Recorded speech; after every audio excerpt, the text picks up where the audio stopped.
రాష్ట్ర వ్యాప్తంగా 175 నియోజకవర్గాలలో కూటమి అభ్యర్థులను గెలిపించుకొనుటకు రాష్ట్ర ప్రజలు ఒక నిర్ణయానికి వచ్చారన్నారు మాజీ మంత్రి చిలకలూరిపేట కూటమి అభ్యర్థి ప్రతిపాటి పుల్లారావు. నాసిరకం మందుతో పేదవాడి జీవితంతో ఆటలాడుతున్నాడు ఈ ముఖ్యమంత్రి జగన్మోహన్ రెడ్డి అని అన్నారు.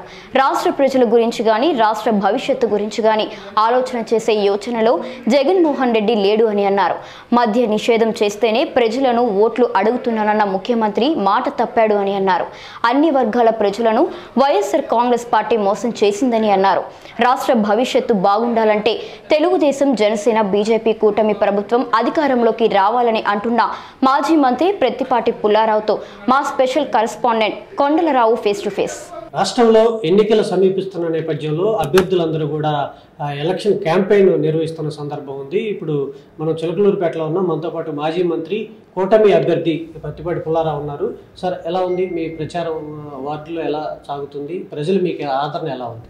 చిలకలూరుపేట నుంచి రాష్ట్ర వ్యాప్తంగా 175 నియోజకవర్గాల్లో కూటమి అభ్యర్థులను గెలిపించాలని రాష్ట్ర ప్రజలు 6 నెలల ముందే ఒక నిర్ణయానికి వచ్చారు. ఎందువల్లంటే జగన్మోహన్ రెడ్డిని భరించలేము, పేదవాడి కష్టాలు పెరిగినాయి, పేదవాడు బతకలేని పరిస్థితికి ధరలు పెంచారు, పేదవాడి గురించి ఆలోచించేటువంటి పరిస్థితుల్లో జగన్మోహన్ రెడ్డి ప్రభుత్వం లేదు. నాసిరకం మందుతోటి పేదవాడి జీవితాలతోటి చెలగాటమాడుకుంటా ఉన్నాడు. ఇప్పుడు అవ్వతాతల వృద్ధాప్య పెన్షన్ తోటి కూడా రాజకీయాలు చేసి ఎవరిని వదిలిపెట్టడం లేదు. కనుక ఈరోజు ఏంటి, జగన్మోహన్ రెడ్డికి అధికారం, ధనదాహం తప్ప ఓట్లేసిన ప్రజలు, రాష్ట్ర ప్రజలు, పేదలు భవిష్యత్తు గురించి ఆలోచించేటువంటి పరిస్థితుల్లో జగన్మోహన్ రెడ్డి లేడు. అందుకనే ఈరోజు పెన్షన్లతో కూడా పండుటాకు లాంటి అవ్వతాతలతో కూడా ఆడుకుంటా ఉన్నాడు. వాళ్ళ జీవితాలు పోతున్నాయి, చనిపోతూ ఉన్నారు. పోయిన నెలలో 36 మంది చనిపోయారు. నిన్న మొన్న రోజు ఒకరో ఇద్దరు చనిపోతున్నారు. బ్యాంకులు లేటమేంటి? ఆ వయసులో ఉన్నటువంటి వాళ్ళ బ్యాంకుల అకౌంట్లు ఎక్కడ ఉంటాయి? ఏది ముద్రలు పడవు సరిగా. ఏ విధంగా అకౌంట్లో వేసి వాళ్ళ జీవితాలతో ఆడుకుంటా ఉన్నాడు. అంటే ఏదో ఒక విధంగా శవ రాజకీయాలు చేసి లబ్ధి పొందాలి. గులకరాయి డ్రామా రక్తి కట్టలేదు. ఈరోజు అవ్వతాతలతో ఆడుకొని ఏ విధంగా లబ్ధి పొందాలనేటువంటి ఒక దుర్మార్గపు ఆలోచన చేస్తూ ఉన్నారు. జగన్మోహన్ రెడ్డి ఏది చేసినా స్వలాభం, ధనదాహం, అధికారం దాహం. ఇది తప్ప ఈ రాష్ట్రం గురించి, రాష్ట్ర ప్రజల గురించి, రాష్ట్ర భవిష్యత్తు గురించి ఆలోచించేటువంటి పరిస్థితుల్లో లేడు. పేదరికాన్ని రూపుమాపాలి అనేటువంటి ఆలోచన లేనటువంటి ముఖ్యమంత్రి ఉండటమే పేదవాడి పాలిట శాపంగా ఈరోజు జగన్మోహన్ రెడ్డి ప్రభుత్వం ఏర్పడింది. నాసిరకం మద్యంతో పేదల జీవితాల్లో ఈరోజు కొన్ని వేల తాలిబొట్లు తెగిపోయినాయి. 60 రూపాయల మందు 200 రూపాయలు అమ్ముతూ కూడా నాసిరకం మద్యం అమ్మి పేదవాళ్ళు ఎవరైతే ఉన్నారో, రెక్కాడితే డొక్క నింపుకునేటువంటి పేదలు, వాళ్ళ కష్టాన్ని దోచేశాడు. 5 ఏళ్లలో 1,50,000 కోట్లు. మద్యం లేకుండా చేస్తాను, అప్పుడే ఓటు అడుగుతానన్న ముఖ్యమంత్రి ఈరోజు మాట తప్పాడు, మడమ తిప్పాడు, పేదవాళ్ళను మోసం చేశాడు. డిఎస్సి అన్నాడు, జాబ్ క్యాలెండర్ అన్నాడు, నిరుద్యోగ భృతి అన్నాడు, అన్ని రకాలుగా మోసం చేశాడు. ఎస్సీ, ఎస్టీ, బీసీలకి సగం పనులు మేము ఇస్తాం, 50% పనులు అడిచేది చేపిస్తా అన్నాడు. ఎక్కడ కూడా 99% హామీలు అమలు చేయకుండా 131 హామీలు ఇచ్చాడు. 99% అమలు చేయలేదు. ప్రజలను మోసం చేశాడు, వంచాడు, దగా చేశాడు. అందుకనే తిరుగుబాటు మొదలైంది. 175 నియోజకవర్గాల్లో కూడా ఈరోజు వైసీపీ పరిస్థితి ఆందోళనకరంగా ఉంది. మేనిఫెస్టోలో కూడా మనసు రాలేదు జగన్మోహన్ రెడ్డికి. ఆ విధంగా రాష్ట్ర ప్రజల్ని అబద్ధాలతోటి, అసత్యాలతోటి, తప్పుడు ప్రచారాలు చేసి అవినీతి డబ్బులతోటి ఓట్లు కొని గెలవాలని చూస్తూ ఉన్నాడు. ఆ అవినీతి డబ్బులు ప్రజల డబ్బులు, జగన్మోహన్ రెడ్డి డబ్బులు కూడా కాదు. అవినీతి డబ్బులు తీసుకోవాలి, సైకిల్ కోటేయడానికి కూడా ప్రజలు సిద్ధంగా ఉన్నారు. సార్, మేనిఫెస్టో వైసీపీ మేనిఫెస్టో ఉంది, టీడీపీ మేనిఫెస్టో సాధ్యం కాని మేనిఫెస్టో అంటూ కూడా వైసీపీ నేతలు చెప్తున్నారు. దీని మీద మీరు? ఇప్పుడు వాళ్ళకి చేతగాని పాలన అందించారు, అవగాహన లేదు వాళ్ళకి. రాష్ట్రాన్ని పరిపాలించేటువంటి అనుభవం కూడా లేదు. చంద్రబాబు నాయుడు గారికి అనుభవం ఉంది, యాక్షన్ ఫ్యూచర్ ప్లాన్ ఉంది, ఏ విధంగా నిధులు సమకూర్చుకోవాలనో తెలుసు, ఏ విధంగా ఆదాయాన్ని పెంచాలనో తెలుసు, ఏ విధంగా ఖర్చులు తగ్గించాలనో తెలుసు, ఇచ్చిన మాటను ఏ విధంగా నిలబెట్టుకోవాలనో కూడా చంద్రబాబు నాయుడు గారికి తెలుసు. ఎంతసేపటికి బురద చల్లటం, తప్పుడు ప్రచారాలు చేయటం, అబద్ధాలు చెప్పటం ముఖ్యమంత్రికి అలవాటు అయిపోయింది. ఈ దేశంలో ఏ ముఖ్యమంత్రి చెప్పనన్న అబద్ధాలు జగన్మోహన్ రెడ్డి చెప్తున్నాడు. ప్రజలను మోసం చేయడానికే తయారయ్యాడన్నట్టుంది జగన్మోహన్ రెడ్డి. ప్రభుత్వాన్ని అడ్డం పెట్టుకొని రాజకీయ కక్ష సాధింపులకు వ్యవస్థలను దుర్వినియోగం చేశాడు. ప్రజలకు అధికారం ఇస్తే ప్రజలు జగన్మోహన్ రెడ్డికి అధికారాన్ని వ్యాపారం చేసుకుంటా ఉన్నాడు. వ్యాపారం చేసుకొని వేల కోట్లు దోచేశాడు. ఎవరైనా ఒక సీట్లో కూర్చున్నటువంటి ముఖ్యమంత్రి ప్రజల గురించి ఆలోచించాలి. కానీ జగన్మోహన్ రెడ్డి వ్యాపారం చేసుకుంటూ ఎట్లా డబ్బులు సంపాదించాలనేటువంటి ఆలోచన తప్ప మరొకటి ఎక్కడ కనపట్ల. రాష్ట్ర ప్రజలకు అర్థమైపోయింది ఈ ముఖ్యమంత్రి ఉంటే బతకలేమనేటువంటి పరిస్థితి కూడా ఈ రాష్ట్ర ప్రజలు వచ్చారు. అన్ని తప్పుడు వాగ్దానాలు, తప్పుడు ప్రచారాలు, అవినీతి డబ్బులతోటి సోషల్ మీడియాలో అసత్య ప్రచారాలు చేసి ప్రతిపక్ష పార్టీల మీద ఏ విధంగా బురద జల్లాలి, ఏ విధంగా తప్పుడు ప్రచారాలు చేయాలి, కులాలను మతాలను విడగొట్టి తన స్వార్థం కోసం రాష్ట్రాన్ని చిన్నాభిన్నం చేసినటువంటి మోసగాడు జగన్మోహన్ రెడ్డి. సార్, కూటమి అభ్యర్థిగా మీరు ఉన్నారు. పక్క గుంటూరు నుంచి అభ్యర్థి వచ్చాడు, వైసీపీ అభ్యర్థి. ఖచ్చితంగా నేను చెలుకులూరుపేట గెలిచి చూపిస్తానని చెప్తున్నాడు. మీకేమో బాగా అనుకూలంగా ఉంది. మా సర్వేలో కూడా మీకు కూడా ఎక్కువ మెజారిటీ వస్తుందనే సర్వే. దీని మీద మీరు చిలకలూరుపేట ప్రజలు వైఎస్ఆర్ పార్టీ అభ్యర్థిని అసలు గుర్తించే పనిలో కూడా లేరు. ఎందుకంటే ఎవరికి పరిచయం లేదు, లోకల్ కాదు.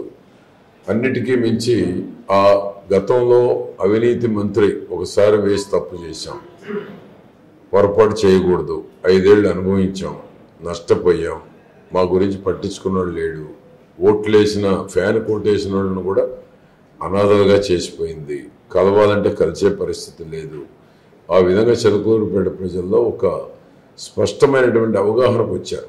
మనతో ఉండేటువంటి వాళ్ళకి, మన సమస్యలు పట్టించుకునే వాళ్ళకి, మన పేటను అభివృద్ధి చేసేటువంటి వారు కావాలని 6 నెలల ముందే నిర్ణయానికి రాబట్టే ఈ అవినీతి మంత్రి గుంటూరు సర్దుకొని వెళ్ళిపోయింది.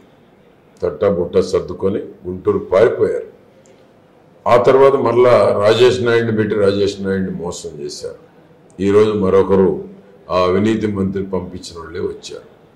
కనుక ఏంటంటే చిలకలూరుపేట ప్రజల్లో స్పష్టమైన మార్పు వచ్చింది. గత 5 ఏళ్ల అనుభవాలు మర్చిపోలే.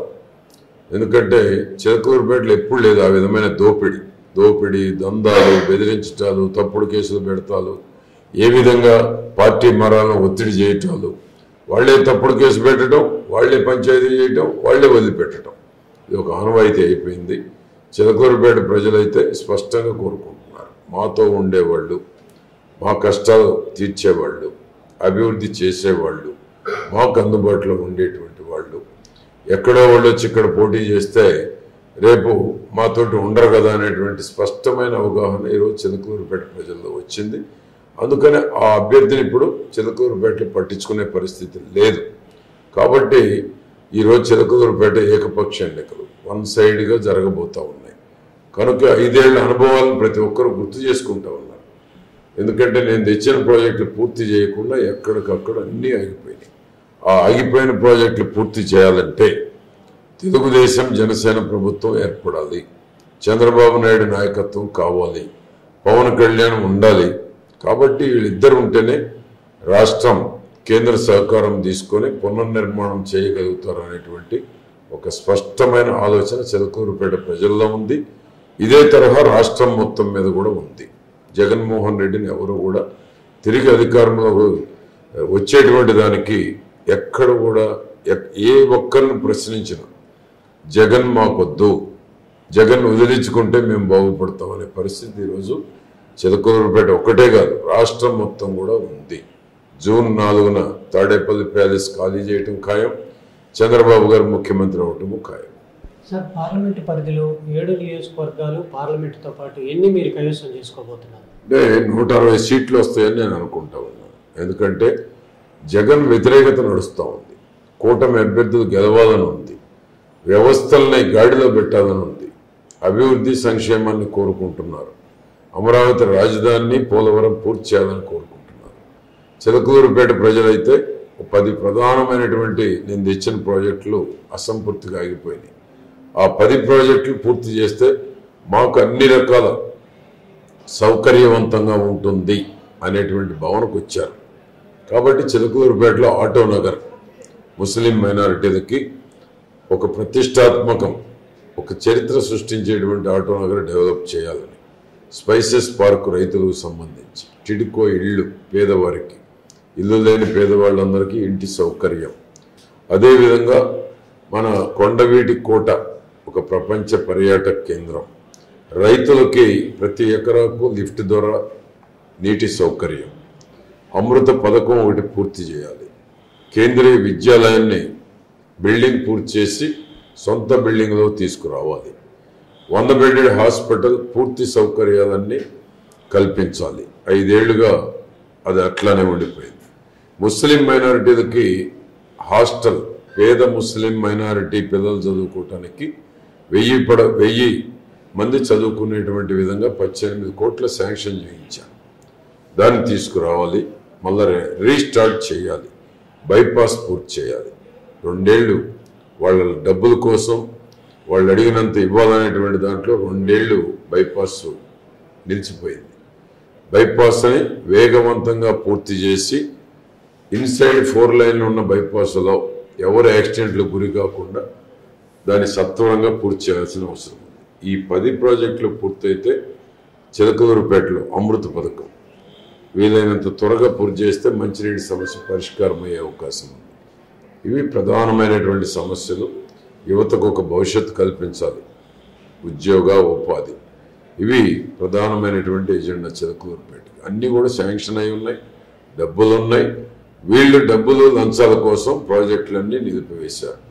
కాబట్టి చిలకలూరుపేటలో అవి పూర్తి చేయాలంటే స్పష్టమైన అవగాహనతో ప్రజలు ఉన్నారు, ఓటర్లు ఉన్నారు. ఆ తీర్పు రేపు స్పష్టంగా చిలకలూరుపేటలో ఇవ్వబోతున్నారు. ఇదే తరహాలో రాష్ట్ర వ్యాప్తంగా కూడా అభివృద్ధి జరగాలన్నా, సంక్షేమం రావాలన్నా చంద్రబాబు గారు, పవన్ కళ్యాణ్ ప్రభుత్వం రావాలని ప్రజలు కోరుకుంటారు.